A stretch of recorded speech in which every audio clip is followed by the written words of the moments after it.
Brad Pitt, Zombies, a soundtrack from Muse, and seeing the world go into chaos. How can you not be excited about this movie?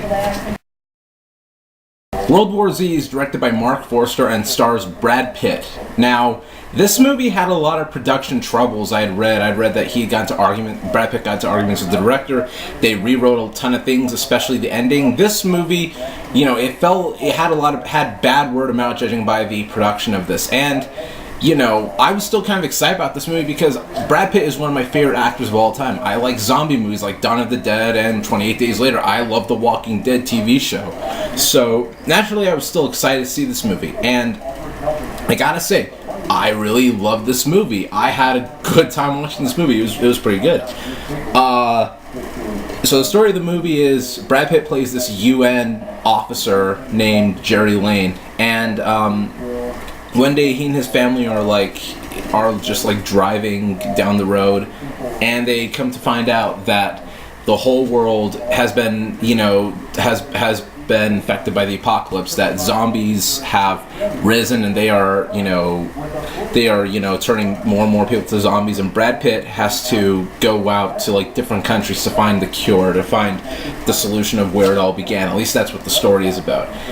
And like I said, this is a really fun movie. It's it's just a fun ride just to sit back and watch. There's not a lot of character development in it. It's the only character development you do get is just probably just at the beginning of the movie with Brad Pitt and his family eating breakfast. But after that, the whole movie is just nothing but zombie craziness, zombie just insanity, and just full on just fun action. This movie is directed by Mark Forster. Like I said, he directed Finding Neverland, Monsters Ball, but at the same time he did Machine Gun Preacher and Quantum of Solace, and he's a director who's done a lot of different genres, and the zombie horror genre, I guess, he's done now, and I think he did a pretty good job with this movie. And Brad Pitt as Jerry Lane, I thought he was really good in this movie. I mean, I kind of miss seeing Brad Pitt do action, because the last time we saw Brad Pitt do action was in Mr. and Mrs. Smith and in Troy. And I was like, come on, Brad, I know you can be an action star. I love your dramatic stuff and I love your comedy, but I want to see you do action once again. And it's just cool to see him do that. It's really cool. If there's anything that I would say is weak, is kind of the ending of the movie. And the ending is not terrible. It's just ends like that. You know what I mean? I was just like, what? It's over? Oh, okay.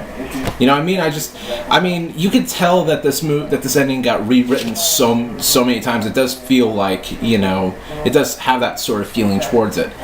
So yeah, there's that. Oh, and the soundtrack by Muse. Right at the top of the soundtrack. The soundtrack is scored, co-composed with Marco Beltrami, who did the Blade movies, and he's done 310 to Yuma and so forth. And at the same time, it's scored by Muse, and I'm a huge Muse fan. They're one of my favorite bands of all time, and I really liked their pairing, because the pairing was really cool. I mean, throughout the movie, they play this track off their album called The Second Law. It's this track called Isolated System. And it's a really cool track, and it does play throughout the movie. It kind of does fit with the whole, political, governments and, apocalypse and so forth, because the movie kind of does have that sort of feeling going on. But anyways, so yeah, overall, I really enjoyed World War Z. We want to see it again, and, I know that they're going to be doing sequels, and I can't wait for the sequels. So, yeah, there's my, 2 cents on World War Z. I'm going to give it a B+, and, yeah, that's it. Take care.